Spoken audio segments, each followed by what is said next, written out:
swear.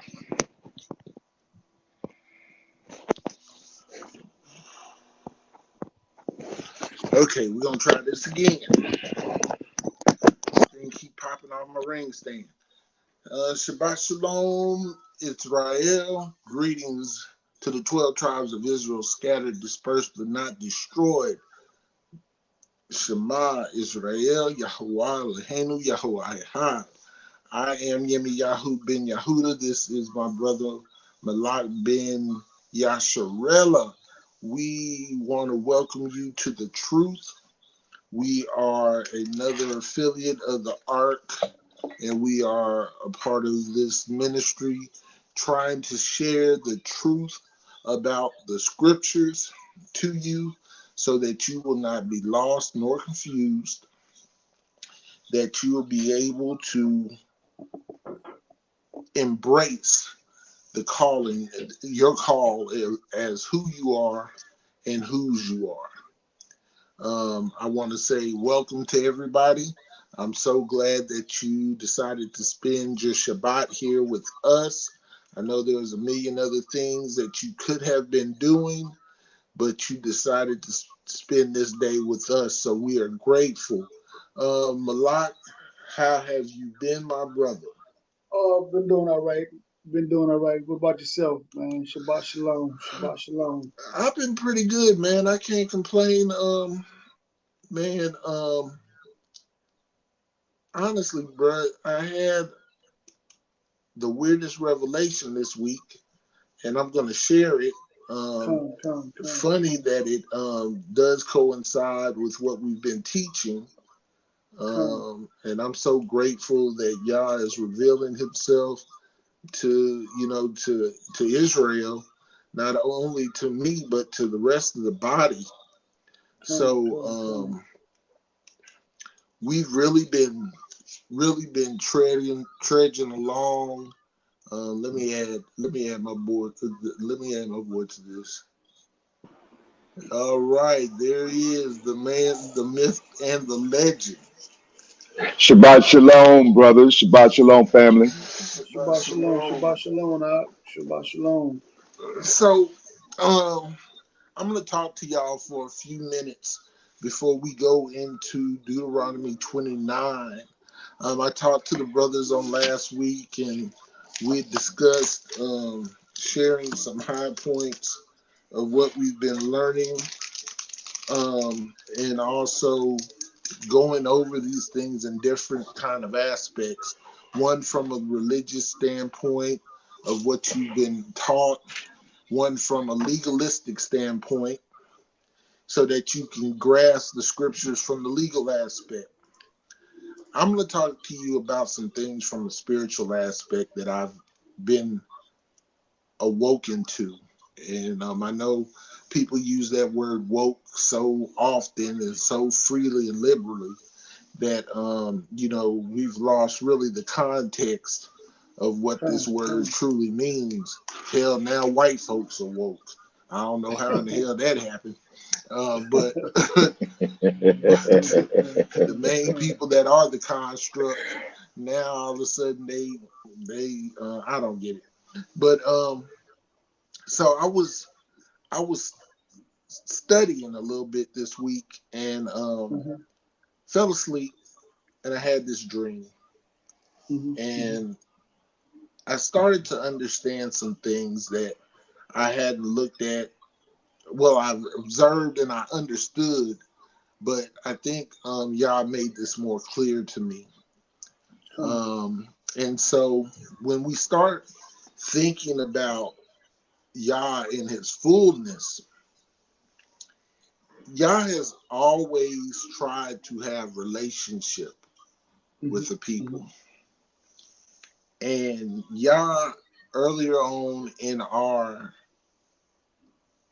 story as a nation or as a people, he gained relationship with a man named Abraham.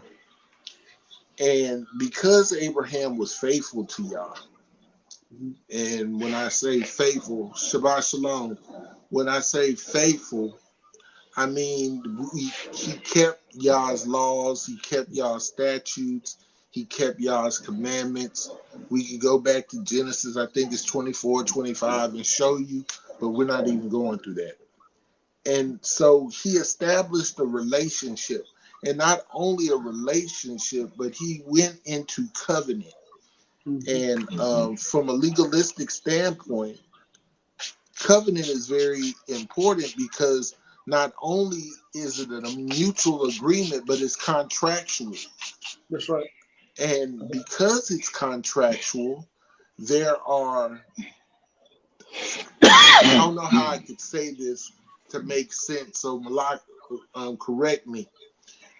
There are bonuses and there's penalties. Mm-hmm. And with Benefits. penalties, there has to be remedy made so that those penalties or those deviations from the contractual agreement can be rectified. And without those remedies or those without those remedies, it would void out contracts. For millennia, Yah has honored the contract that he made with Abraham. When we say covenant in our language, we understand that it's a marriage. And so Yah married us. And in our and I want y'all to understand this. When you enter into a relationship with somebody, and there are certain demands that each person has going into relationships. And if they're honest and truthful, they will lay out their demands up front. And you can agree to these demands and be in the relationship, or you can disagree and not be in the relationship. But understanding that Yah was so good that he didn't just tell you what he wanted from us. He wrote it down so that there would not be any confusion. You couldn't say that you didn't know, or you couldn't say that I forgot, because all you had to do was skim over the contract. And eventually, not only did he take this contract and no longer make it just written, he put it on your heart so that your conscience would let you know right from wrong. The reason why I'm sharing this with y'all is because what I received was almost like Hosea. I begin to understand that we have been promiscuous. And because of this state, we are constantly in breach of contract. We're in a constant state of breach. And even though he put us away,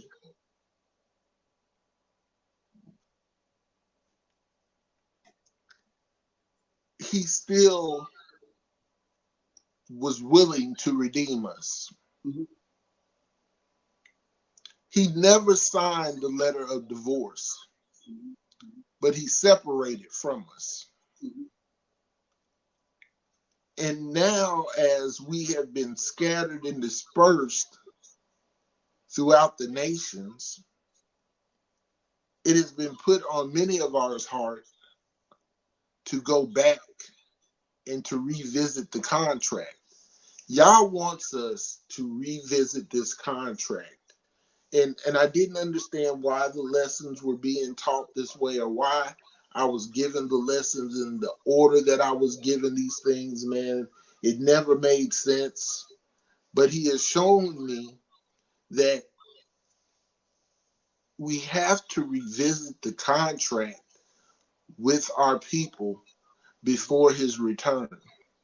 Mm-hmm. He can't return to us and we don't know the contract. Because if we don't know this contract, if we don't have an understanding of this contract, then we are doomed not only to fail or to reject it, but to repeat everything over again. There is no going back. He has yet to stop fulfilling his options to us. Even though we have not been in the land to receive what it is he has promised us. Mm-hmm. I want y'all to look at him like a rich man that is giving you access to his bank account. Mm-hmm. And everything that we've had and he has given to us, we don't appreciate. Mm-hmm. And so in this, I'm tripped out because in Deuteronomy 29, before we made it to Horeb, he repeats the contract. Mm-hmm. When we left out of Egypt, he repeated the contract. When we made it to Sinai, he wrote the contract. You know, he wrote the principles or the preamble part of the contract and gave it to us. We rejected it. When we were going into the land for the first time and the spies were sent out, do you understand how it is to fear? Man, I want y'all to understand this. What kind of slap in the face that must have been to the Most High when the spies went into the land and only 2 came back with a good report? Mm-hmm. Mm-hmm. Which you've seen him cripple a nation. At that time, probably the most powerful nation on the earth. You've seen him cripple an entire nation. And now you doubt his ability to protect you going into the land that you came from. like you afraid to walk back into your house. Mm-hmm. Mm-hmm. But you've been out in Pleasant Grove. you've been out in Pleasant Grove hanging out with the gangsters, but you're afraid to go back into your house in these good residential neighborhoods, and you got a lock on the door. He has promised you, and he's jilted. Can I share some light on what you just said, Yemi? Yeah, go ahead. You said, think about this. You said that when the Most High sent out the spies to the land, Mm-hmm. and when they came back, they didn't give a good report, right? I'm gonna switch it around just a little bit. I'm gonna switch some things just around just a little bit. When we look at this book, when we look at the Bible, and you talked about the contract, most of us right now, whether on live or whether they see the video later, have some kind of written agreement, whether it's with a car note, a mortgage, so on and so forth, right?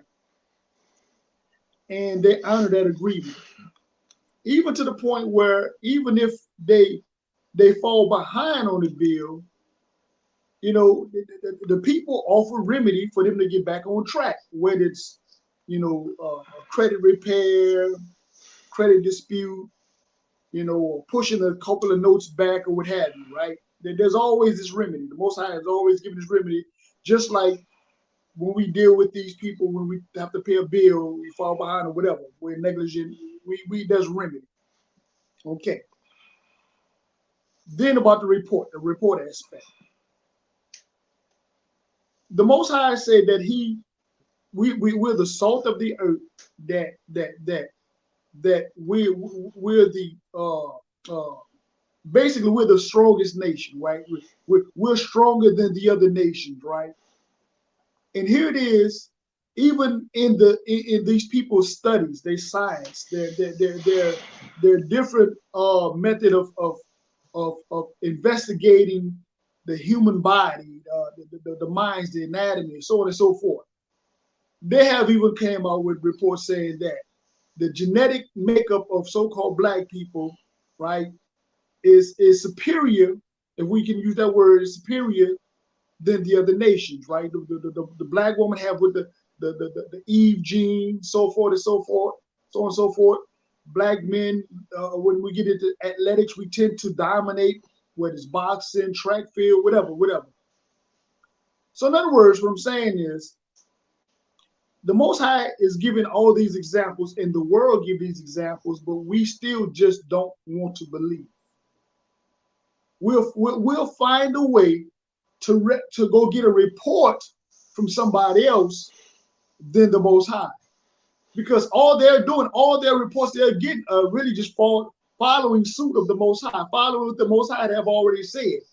You know, building their nations, building their governments, building their financial system that is structured off principles that people call biblical, you know, but they're more than just biblical principles. These are principles of nature, right? Mm-hmm. There's a give and there's a take, right? You know, what they call quid pro quo, something for something. The problem is, again, as a people, we're looking for, again, the Most High said in the word, an adulterous generation seek a sign and will never never get it, will never see it. And that's what we are doing. Most of our people are waiting on the sign, and the sign is you. You don't even see it. You have no, you would rather connect from people that are, I don't want to, you know, sound don't want to sound racist or whatever, but people who are basically inferior, right?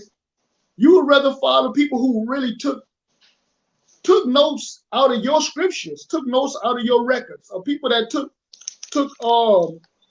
bits and pieces of your history and regurgitated and give it back to you. You would rather wait on them. The same people that stole from you, you would rather wait for them to give you approval than the Most High's direct word. You know, so the lessons that you are giving, Yemi, they should, for all of us, they should hit home real hard. Because again, like you said, the examples of he's always revisited the contract, and every Sunday, even on every Saturday, Shabbat, we revisit the contract and make the contract void. We revisit the contract every week and make it void. But in our normal everyday activities, we have these examples of the contract. Again, they use it in a penal system. They use it in a financial system. They use it, even with health. The Most High said he made every herb for the healing of the body. And we will rather go to the pharmacy to deal with a witch doctor. You feel me? So, and again, it goes back to what you say. There is no excuse. And that's what Israel wants. Israel wants an excuse. And you have no excuse. It's time for you to stop blaming on the boogeyman. Stop trying to blame it on the white man. Take some ownership. And if you notice through the records, through the Torah, through the transcripts, the Most High always did deal with the men or the women that took ownership. When they committed qatar, they committed sin and repented and took ownership, he acknowledged the contract. He would bring them back into covenant. So that's a very good example. You know, I just want to take what you were saying and just show how these different steps and these different stages or these different examples we have, whether it's spiritual, whether it's financial, whether it's social, whether it's economical, no matter what, the Most High have given us remedy. In other words, He cannot make a problem or create a problem without a solution. Nor will He. No, exactly. Nor will He. Exactly. He's not here to stumble us up. That's right. That's right. What's up, Aki? You got something you want to add? Not yet. I'm gonna ride with you, and I'm gonna dance with you, but I'm gonna let you lead, and I'll be in there. Okay. So when we look at the covenant, when we look at grace is actually a state of following. Wow. Grace is actually the state you should be in when following the contract. Mm-hmm. You should have all rights and privileges. Look, when you are happy in your relationship and your relationship is going like it's supposed to, it's nirvana. It can put a smile on your face. Mm-hmm. I mean, bruh, let's just be honest. There are times when we can't wait to get home. Oh, There are times that we don't want to leave. You understand what I'm saying? Because we are so immersed in the presence of the person that we're with. mm-hmm. Even with Yah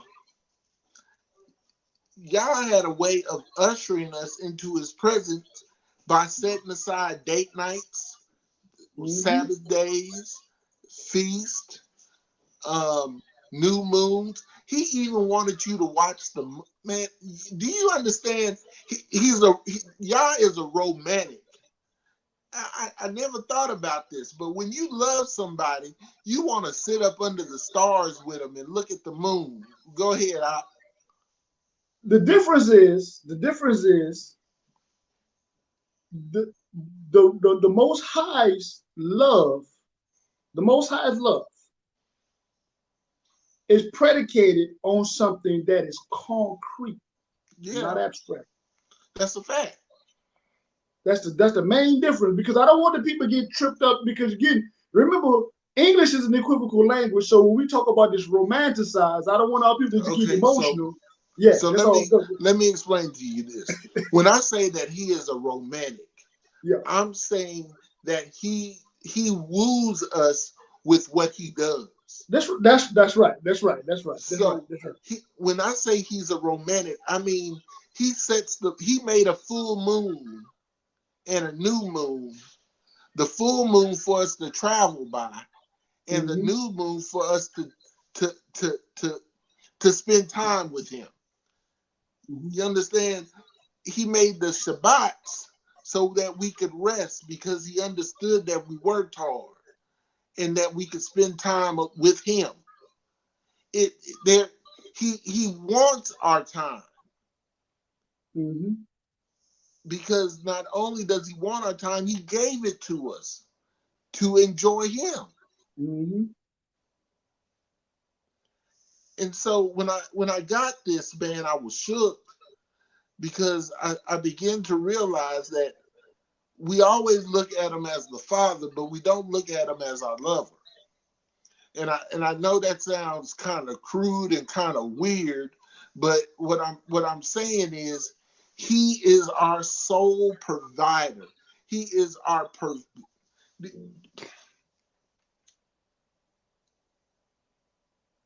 and not only does he not give us what we want, he gives us what we need.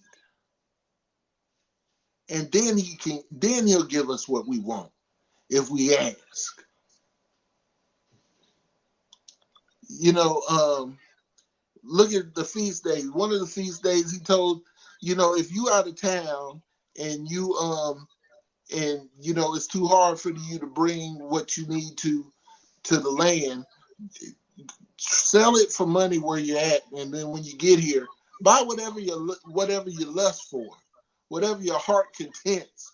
I mean, do you understand? And so, like I was talking to Joseph on last night, and I told Joseph, I said, we look at, you know, they done messed up the scriptures so bad that we don't even understand what certain things mean. Like when we look at the word, like the then when they says Yahweh Elohim is jealous, we think he petty. And so yesterday I had a couple of people and myself look up that word quana or quane and really got an understanding of what that word means, and it don't mean jealous in a Western sense. It basically means it means he's zealous for us, not jealous, zealous. He would defend us like a bird defends its nest. And I hope some of y'all have ever been attacked by a bird when you walk too close to his nest, and them sparrows be getting after you, and you 10 times bigger than this sparrow, and this sparrow will not give up. This is how Yah feels about us. But in return, when he through with us, because it has a positive and a negative connotation to it too. Now, positively, he'll defend you for all it's worth. You know, and I was telling this to my niece on this week. He'll defend you for all that it's worth. But when he's done with you, until there's remedy, he's through with you.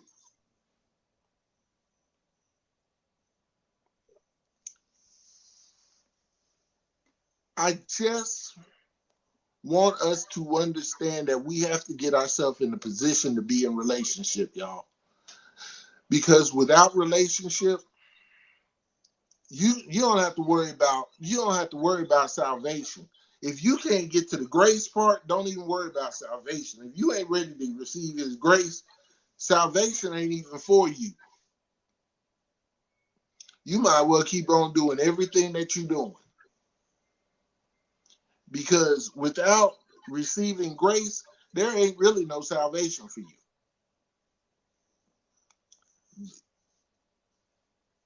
Because there's no relationship. Even in salvation, there's relationship. You know, you may as well be Cain and be walking around with a mark on your head, where there's no relationship. When Cain was expelled from the garden, he lost complete relationship. And Yah marked him as a reminder, not only to the people not to kill him, but as a reminder to himself that this joker don't deserve relationship with you. When he got rid of Esau, there's no recovering, there's no relationship, there's no chance to gain relationship. You dead to him.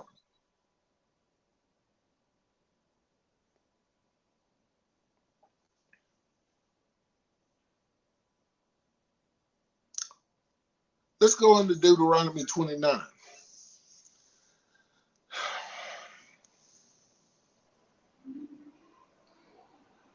Okay, you ready?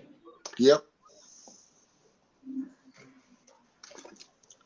Deuteronomy 29, verse 1. These are the words of the covenant which Yahweh commanded Moses to make with the children of Israel in the land of Moab, beside the covenant which he made with them in Horeb.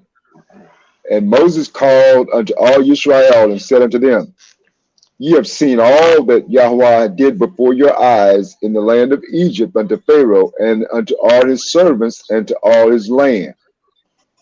The great temptations which thine eyes have seen, the signs and those great miracles. Yet Yahweh hath not given you a heart to perceive, and eyes to see and ears to hear unto this day. And I have led you 40 years in the wilderness. Your clothes were not waxing old upon you, and thy shoe is not waxing old upon thy foot. Hold on for a second. This is what I mean about he's going back over what he's done for you. He's giving you a reminder. This is what I've done for you, man. You don't have no excuse. You've seen all the signs and the wonders. You perceived all the death and destruction that I did in Egypt. You've gotten clothes and sandals that ain't worn out. Mm-hmm. You've eaten bread and wine and all these things while being in the wilderness.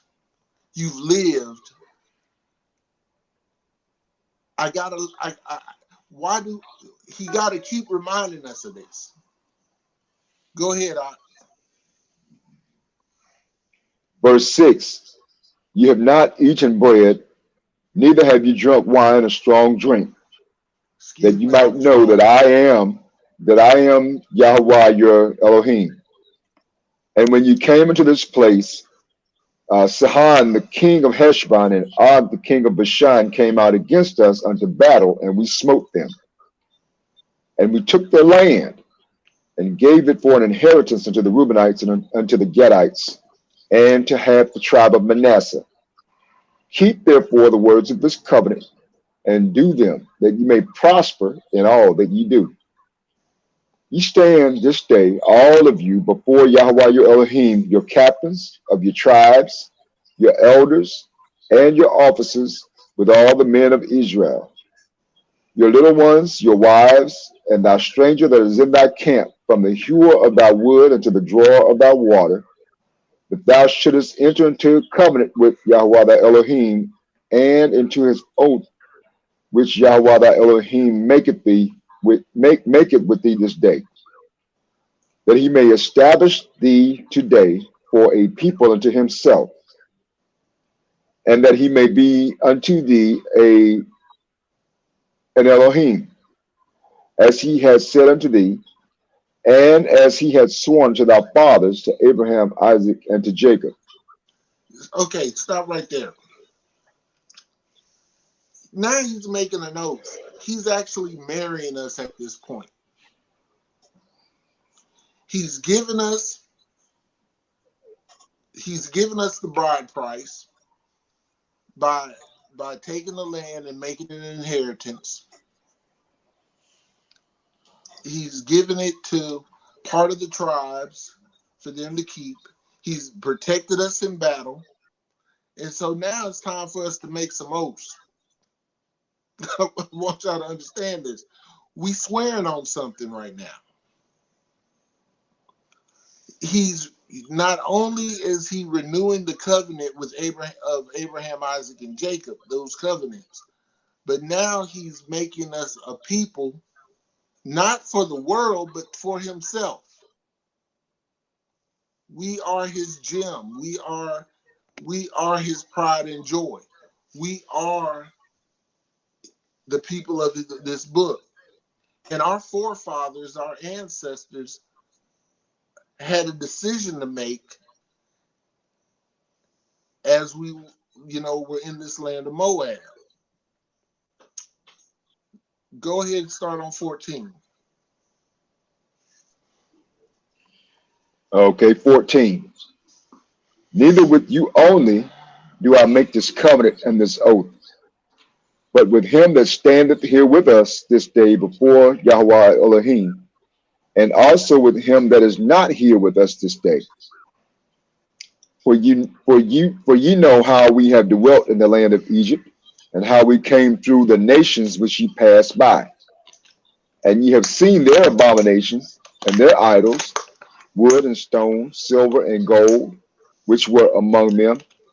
Lest there should be among you man or woman or family or tribe whose heart turneth away from this day from Yahweh Elohim, to go and serve the gods of these nations, lest there should be among you a root that beareth gall and wormwood, And it come to pass, when he heareth the words of this curse, that he blessed himself in his heart, saying, I shall have peace, though I walk in the imagination of mine heart, to add drunkenness to thirst.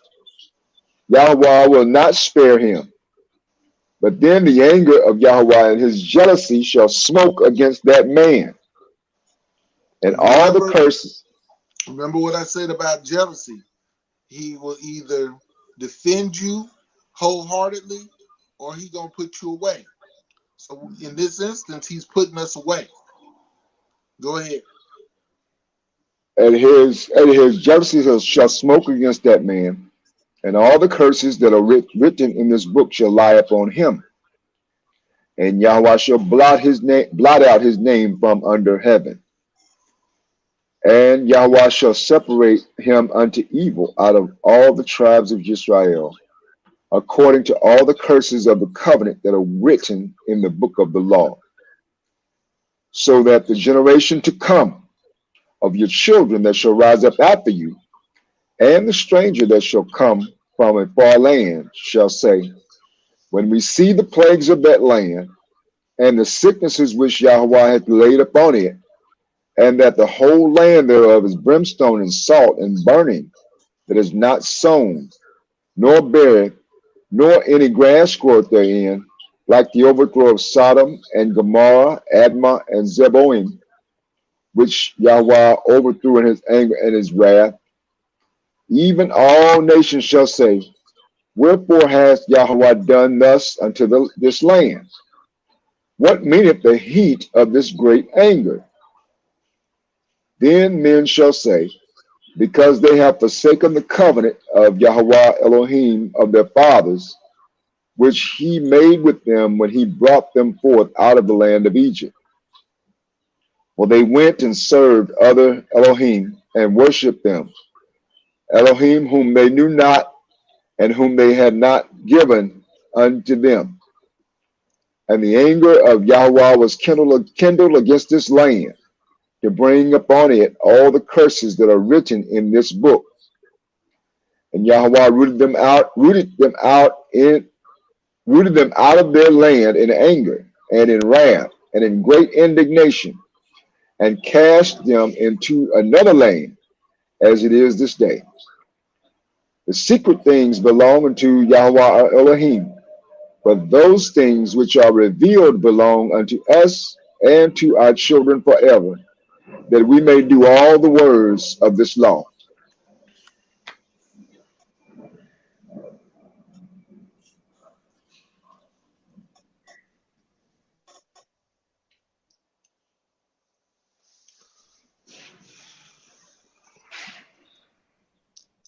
I'm sorry, y'all. I got kind of choked up.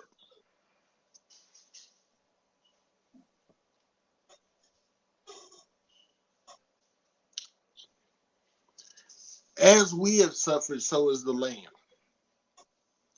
If you ever have an opportunity to go to Israel now, Israel is barren. There are a couple of fertile places, but that's due to irrigation and man-made stuff. But the land itself does not even resemble the land that we entered into. We as a people have been separated from the land and have been put into another land, just like the scripture says right here. And because we are separated from the land, we both have suffered. We aren't a resemblance of the people that once walked in that land. I want y'all to understand this. We don't resemble those people. I won't, and I'm not talking about in a yeah, I can say this. Not physically, not spiritually, not emotionally, because we're accursed.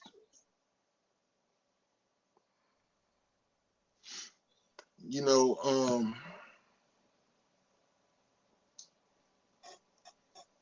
even though we are a mighty people, we don't resemble that people that were talked about in that book. His job, he wants to restore us back, not only us, but the land. That's why when people say when I die, I want to go to heaven, baby, I want you to understand, heaven ain't in the air.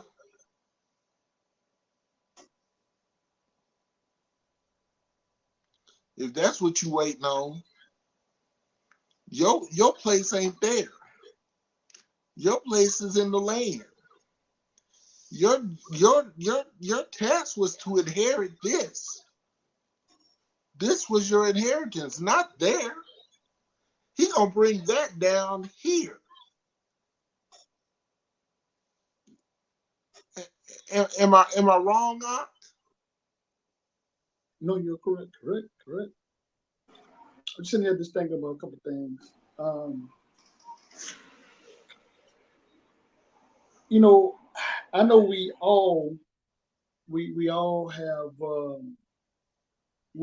these moments, or we have these epiphanies, or these enlightenments in our different stages in our lives. And as I hear a lot of words, and I go through studies and scriptures, it's amazing to me. It's amazing to me throughout the week or throughout the day when I hear certain things from people that really, whether they're talking against the Bible because they're regurgitating things that they have heard, or they just haven't really put any studies in it, or what have you. I'll give an example. Heard a gentleman says the other day, he said no matter if you talk about your Hebrew Israelite, or you're Egyptologist, or you're this or you're that, and he was making reference to all so-called Black people or African American melanated people of the diaspora, right? And he said, well, one thing we can't do is, you cannot go to the United Nations or the League of Nations with your grievances because you're not recognized. And he's absolutely right. But the sad thing about it is, in his attempt to come against the scriptures, he's not realizing that the scriptures already bear witness against us. Meaning, we could go to Psalms 83 and show that the League of Nations or the nations will be, in confederate against us. You know what I'm saying? They were going to be against us to wipe away, our identity, wipe away our history, wipe away our name, right? And even in this country right now, even though, people, some of us may identify with being Americans or what have you, what people are not realizing is that, and I've stated this before, man created government. Government did not create man. Meaning, the rights that you are given are created by the Most High. The Most High have given us these are what they call God-given rights. The Constitution don't give you rights. The Constitution protect rights that were already granted to you by the Creator. So again, we have here's another example going back to the scriptures, but we would rather look at man. Again, I was sharing this with my wife, and we in Israel have this mindset that all we're going to do is just pray, and we're going to get back in Most High's graces. And it's so much more, and I hate to even go this route, but most of us are afraid to lose our lives. So therefore, those like Yeshua HaMashiach says, he that is willing to lose his life will gain his life, and he who is trying to save his life will lose his life. And that is us. We think, we think that we're just gonna hold hands and sing Kumbaya, and the judgment is already set forth for us. If we as a people are to take things serious, like you started off, Yemi'el, like you said, you know, the Most High always revisited the contract.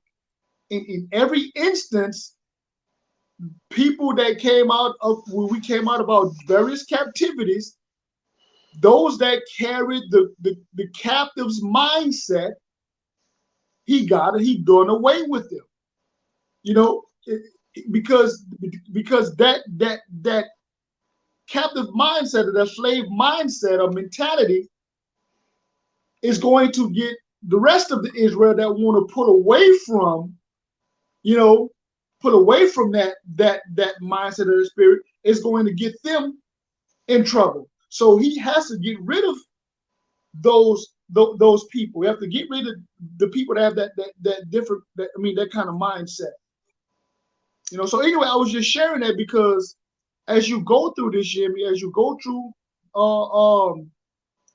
Deuteronomy chapter 29, the Most High, like any father, any parent, gets to the point where he's done enough talking. Facts. He's just done enough talking. If you go back to 14, I want to tell y'all something. And I'm sharing this with you because this right here, this piece is very important. Go back to 14, read down to 18, read down to 19.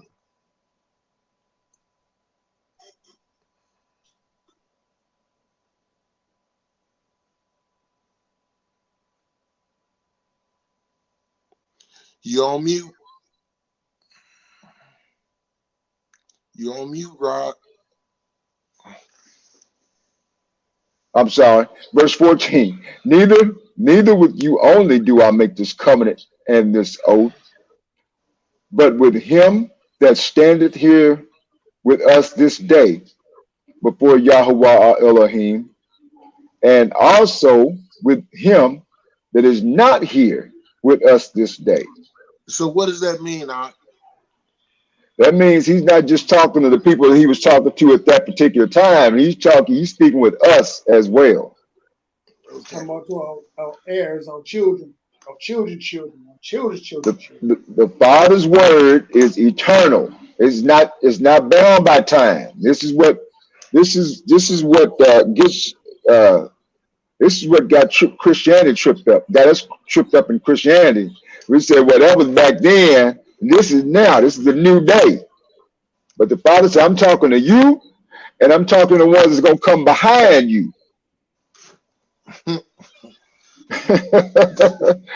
Verse 16. For you know how we have dealt in the land of Egypt, and how we came through the nations which ye passed by, and ye have seen their abominations and their idols, wood and stone, silver and gold, which were among them, lest there should be among you man or woman or family or tribe whose heart turneth away this day from Yahweh our Elohim to go and serve the Elohims of those nations, lest there should be among you a root that beareth gall and wormwood. Stop right there. This is something that I think those who are Christians need to read, because he has given us the playbook, and whatever you have been taught is going to be contrary to the playbook. Mm-hmm. And then he puts a warning up. He tells you that, you've passed through the lands and saw their abominations and their idols, which were wood and stone. Mm-hmm. If you don't understand, and then he said, and silver and gold. You ought not want to wear nothing that got gold in it. You should see that he is naming out the two major religions of this day. Mm-hmm. right there. I mean, if this word transcends time, there's sign. Look, Satan ain't even. Satan, look, man. Satan ain't even changed up his playbook because he don't have to. You can incorporate Yah's word and then add in idols to it and expect that to still be Yah's word. You can't worship something other than Yah and say that you are a follower of Yah. Case in point, you can't put more emphasis on the Son than you do the Father. You can't put more emphasis on the prophet than you put the one who sent the prophet. In Islam, they will kill you for talking about Muhammad. In Christianity, they will ostracize you if you don't say Jesus is God. There was never a man in the Middle East named Jesus. And the more you tell this to Christians, the more they say,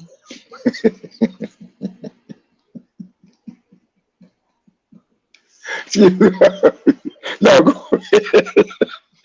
Yeah, he tell the truth, y'all. He tell the truth. It's cracking me up, especially us.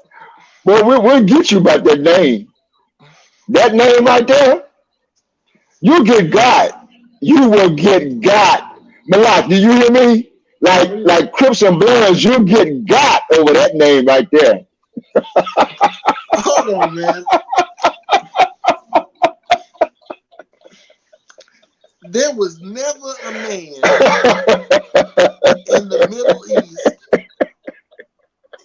during that time Oh boy. named Jesus. There wasn't a woman in the Middle East during that time named Mary. You don't translate proper names. They are what they are. So whatever name that you have translated is actually the person that you're talking about. And the scripture clearly says, I come in my Father's name and you receive me not.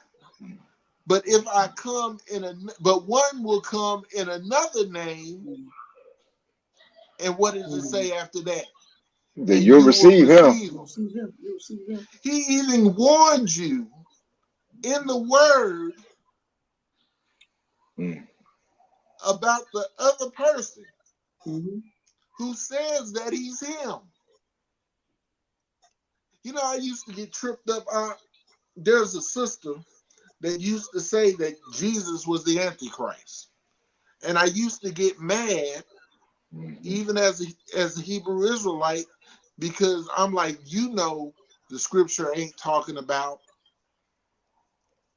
that person. It's talking about Yeshua HaMashiach. But then what she said made sense. No. If you change the doctrine, you've changed the person.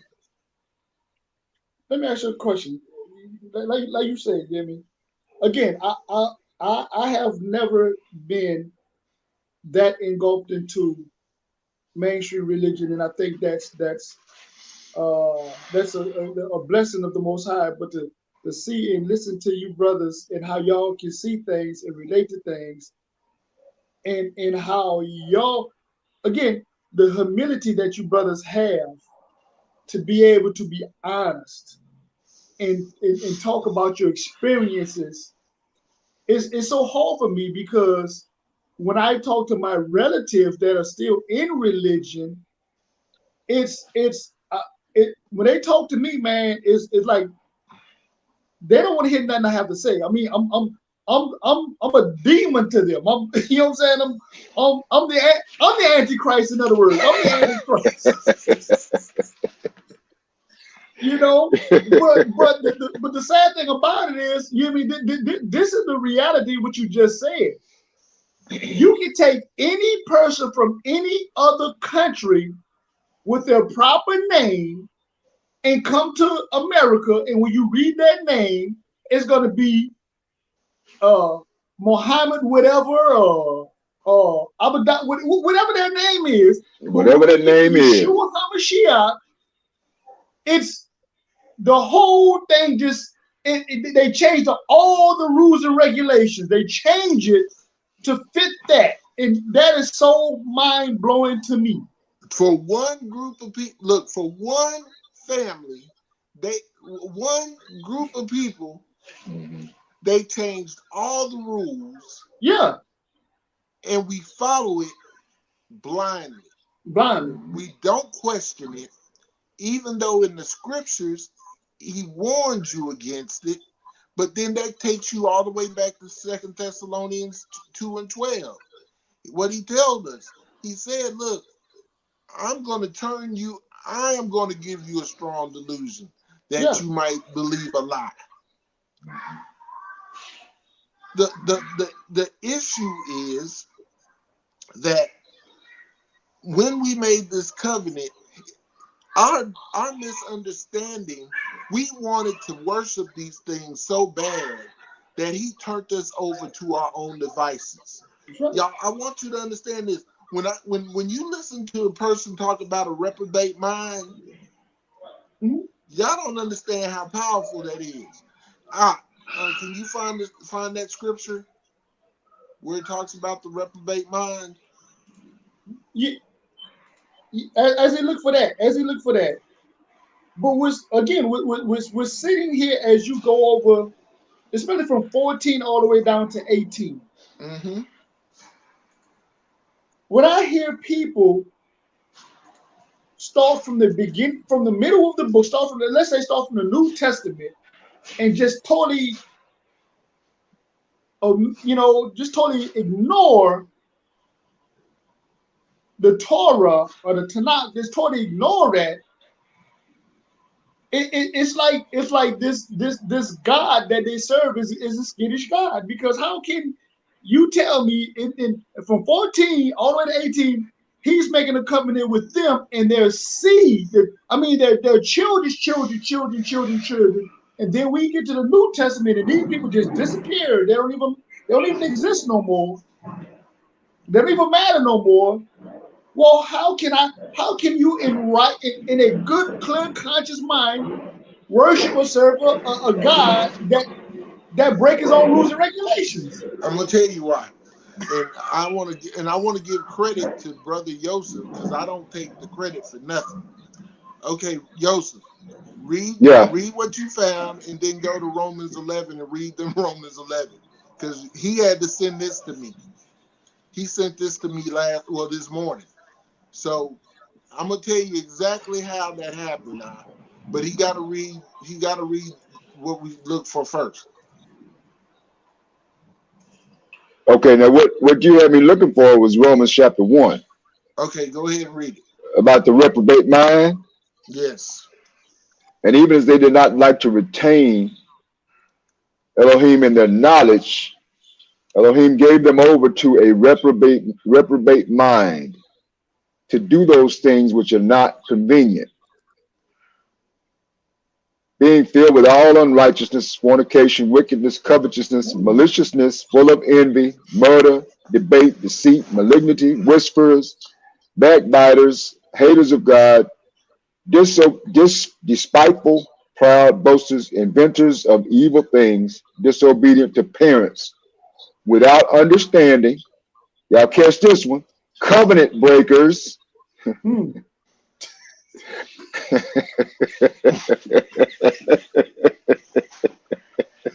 on, now. Well, shoot, we might not even have to go to 11. Yeah, we start right there.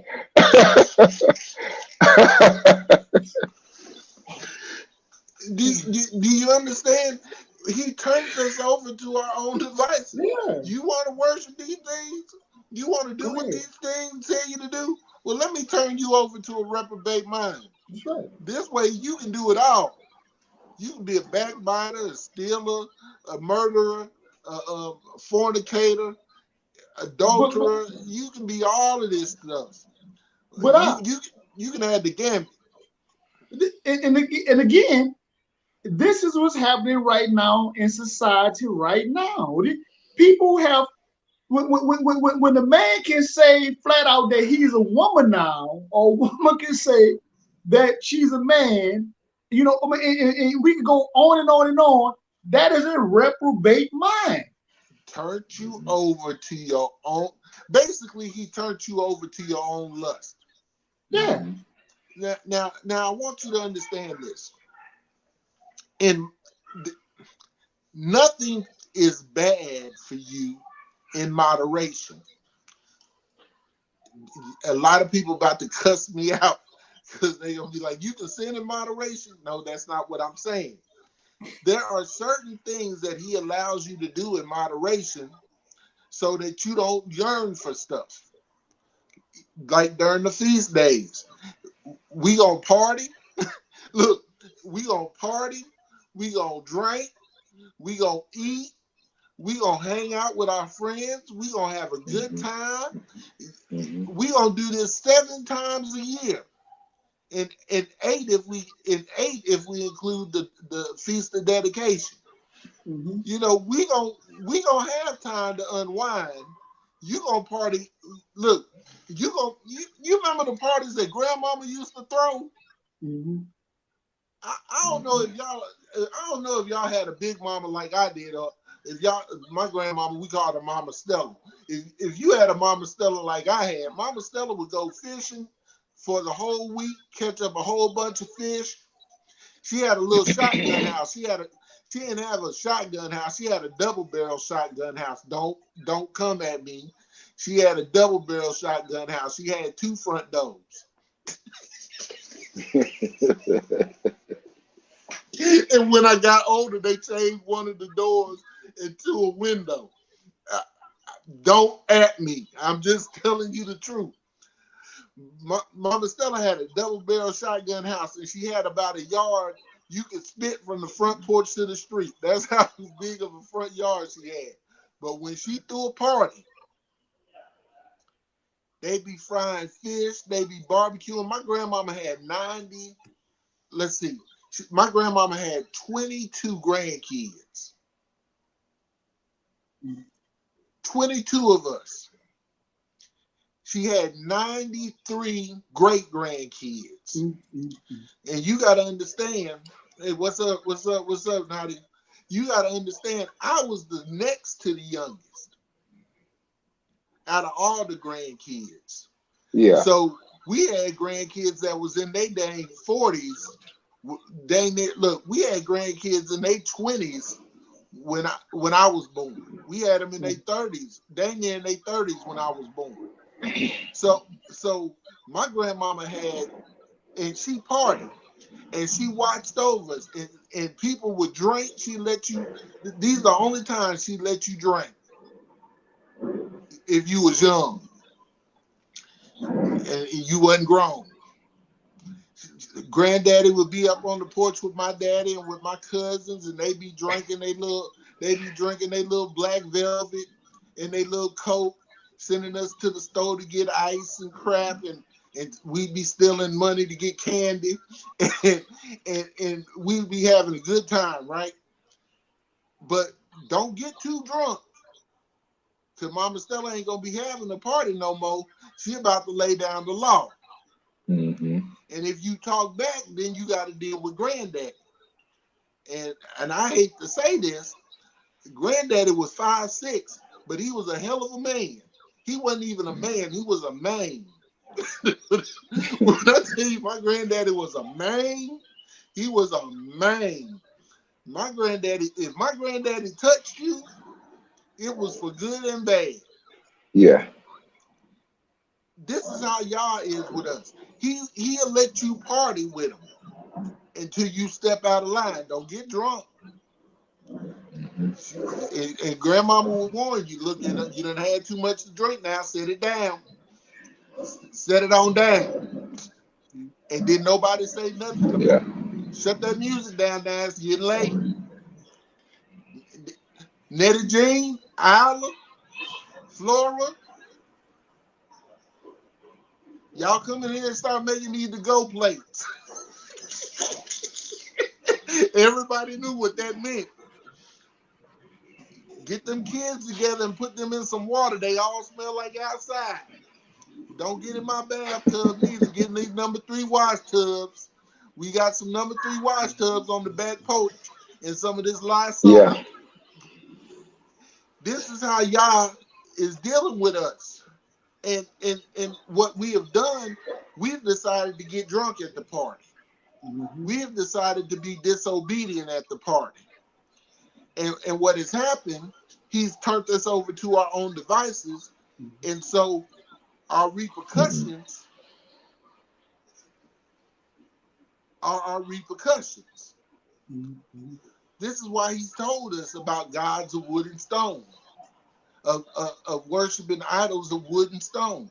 The cross ain't nothing but a big Asherah pole. And the joker that's hanging on it with that long blonde hair and them blue eyes, I don't know this man. But there are Negroes to this day that got that picture of him with them 12 white folks sitting around that table,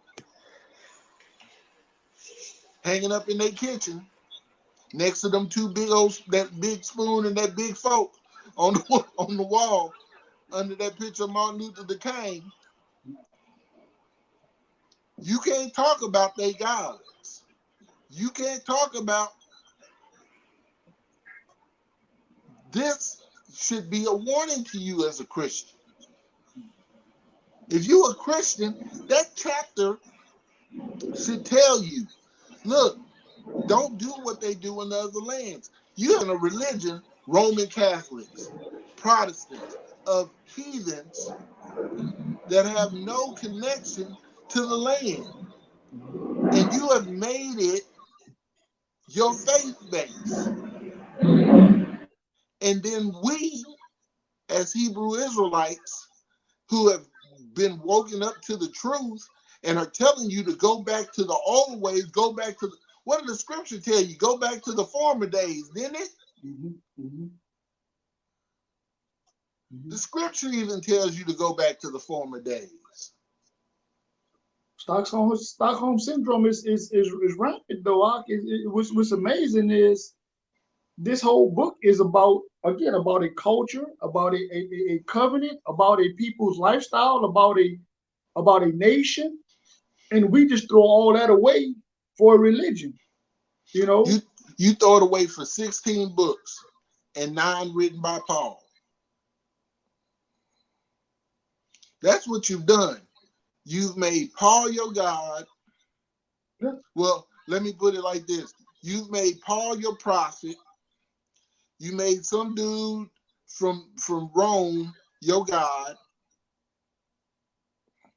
And you have moved out from almost every, well, if you forget one, you may as well forget them all. You have moved away from the truth. You worship the word. You don't even worship the word. You worship whatever that is. But the sad thing about it is when we look at the book and you look at the word, right? Again, the world is legalizing same-sex marriage. The Most High made marriage between a man and a woman. The Most High gave created a day of a set apart day. The world says, or the Catholic Church says, well, nah, it's Sunday. You know, the Most High gave us high holy days. No, we don't celebrate those, or we don't congregate or worship on those days. We go do Christmas, Thanksgiving, so on and so forth. The Most High give us a dietary law. No, we bless everything and we can eat anything. I mean, everything that the Most High created, the religious authority has thrown it out the window and say, no, you can do totally opposite. You can go totally against that. That doesn't even matter no more. You know, and then the minute you try to explain to these people, it's really it's just not an assault on your intelligence, but it's an assault on the Most High, because he said that he changed not. He's the same today, tomorrow. You know what I'm saying? His law will endure forever. And these people come and tell you, no, he's a bold-faced lie. It's like no, you know, that's the old law. This is the thing, though, and I want y'all to understand exactly what I'm about to say, and I hope this scorches your ears when I say it. You will take the word of a people that have lied to you from the first time they saw you in Africa. Yeah, that's my point. You will take the word of a people who have oppressed you and continue to oppress you with the promise of freedom. You in a land where you are a prisoner without bars. You are in a jail without bars. And you will take the word of your oppressor over some black people who have finally read this book and got an understanding and tell you, hey, bruh, you need to go back and read this thing for yourself. We don't even tell you to listen to us. This is the crazy thing. At no point in time have I said you listen to Yemi and do what Yemi tell you to do. Nope. Go back, read it for yourself, study it for yourself, and get an understanding.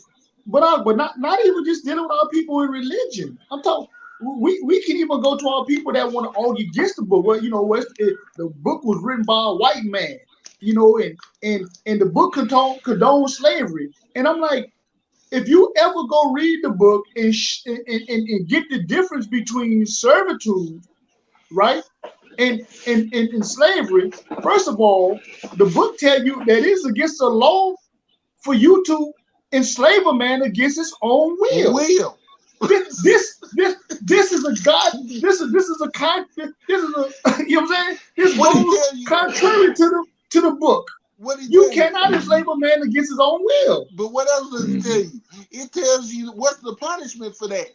Yeah, you should be put to death for this, but yet the white man wrote this. I mean, you can't even make this up with these people. Let's don't focus on the act. Let's focus on the remedy for that. If you take a man and make him a slave against his will, your payment for having that slave is death. Is death. Exactly. Man. So when I hear that too, because they tell you to get rid of the law so that they can be lawless.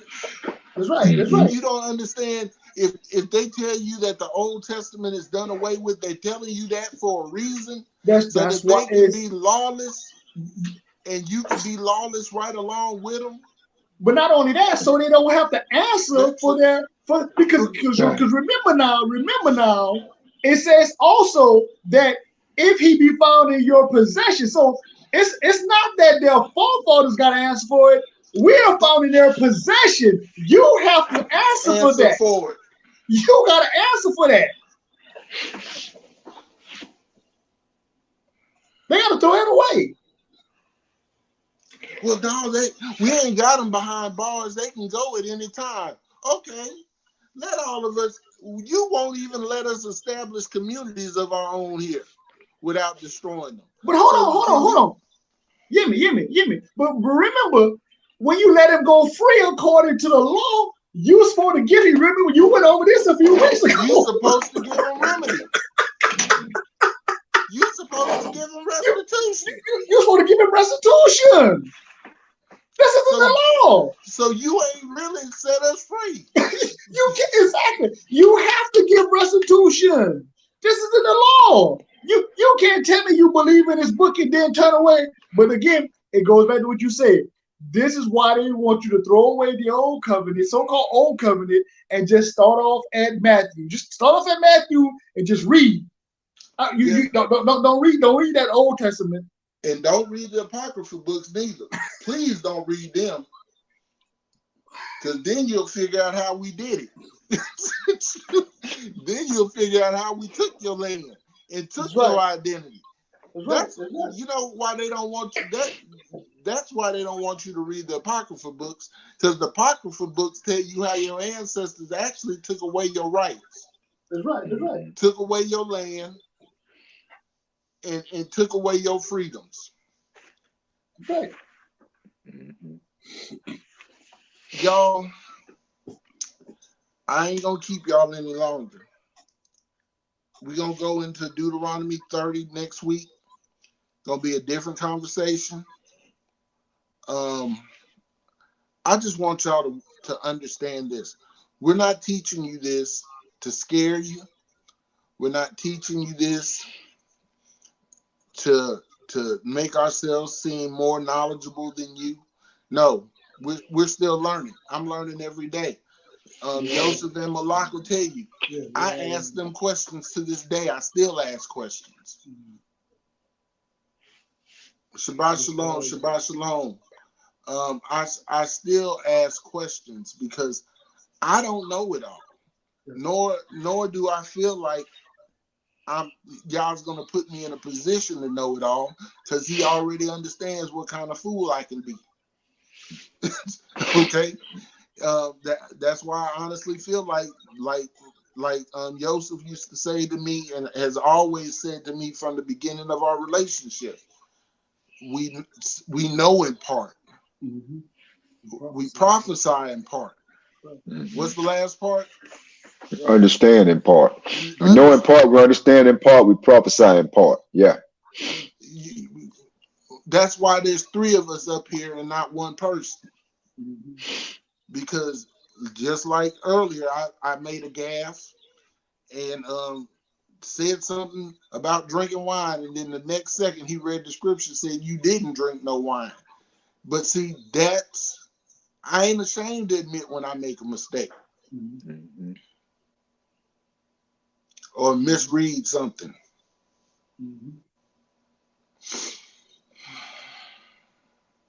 Says, is there a website for DFW arm of the ministry or email where I'm able to reach out?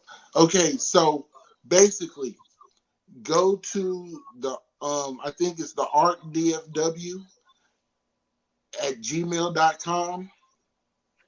And that way you can reach out to us. Do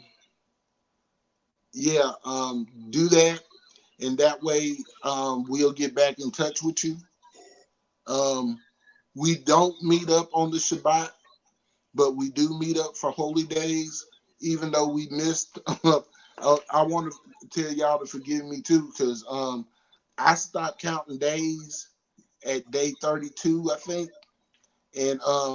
And completely forgot because of this car situation and the big marriage situation about Pentecost. Yeah. So y'all forgive me for that. My daddy mind was on, and I was thinking about mistakes that people were making. I was actually telling Melinda, me and Melinda had discussed this the other day, and this was to help us out even more so. I think we need to get back to gardening, because again, I remember I told y'all this a few weeks ago. I lost track because normally, Brother Joseph know this here, I normally would have some fruit, you know what I'm saying? But I started off late. Because again, our people are agricultural people. So we have to get back to nature. You know what I'm saying? We have to get back to growing our own foods and stuff like that, And so again, like Yemi'el holding himself accountable, I hold myself accountable. And this is why it's very imperative, very important for us to not only be on the same page, but for us to be able to break the spirit of bondage, depending on the adversary and his system and things of that nature, where we can have our own, like you said, you mentioned earlier, Jimmy, about our own communities. They destroyed our communities. Yes. We have to get back into this mindset because what's happening is this is the tactics that the adversary uses against us to keep us off with the time, you know what I'm saying, of our gatherings, our high holy days and stuff like that. So we have to really get back again, like I said, get back on one accord.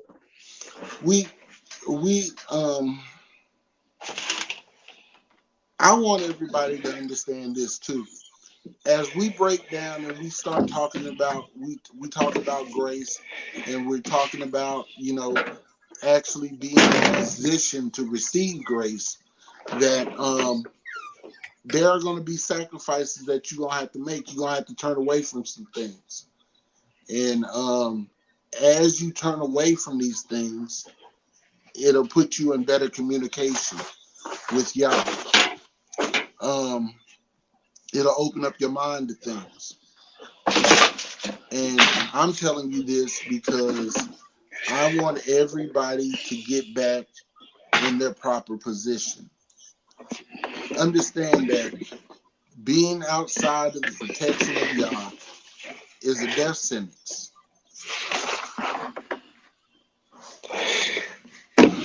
And without him, you just spinning your wheels. So as Malak takes you around to look at his garden, and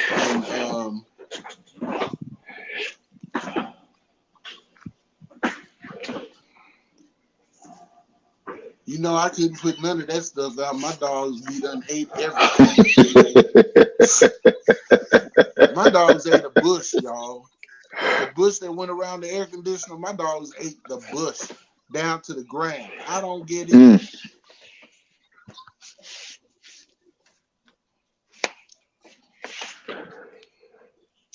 Yeah, show some these tomato plants, man. I got, man.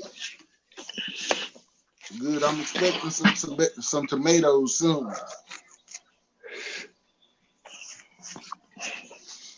Yeah, man. I'm again. You know, like I said, man. You know, this the first year, man. I fell real behind on my garden, man. I fell way behind, and I'm not gonna blame it on the fact that because we moved, but because we don't be moving again, man. We still looking for this land. Like I said, we done got out here in Yemi'el neck of the woods, and here it is. I thought I was moving all that traffic in the city,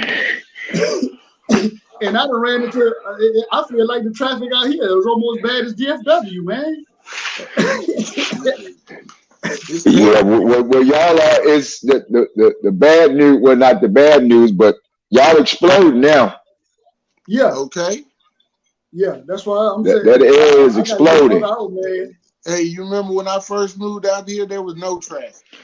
There was no traffic out there. When I first moved out here, we used to have Shabbat, have a good time. You could be in and out, mess around, and miss your time, miss your window of opportunity. Nowadays, you stuck for an hour. I had a 15-minute sweet spot when I was working. Let me leave out this house at 6:35 if I want to. Man, let me tell you something. When I'm coming home from being on the road and I hit 80, right here by 365. I mean, from I-65, from 65 to 40, it take me an hour and a half, 2 hours.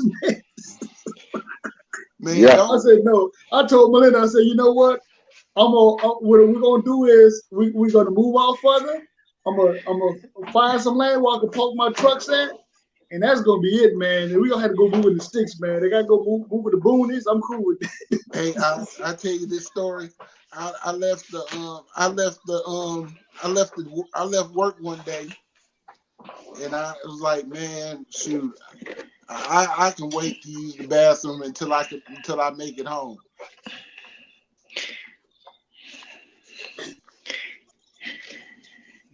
Well, you know, I thought where y'all are is not suited for that traffic. So if you going out, you go out to get out to 80 and let a car break down or let an accident happen, it's over.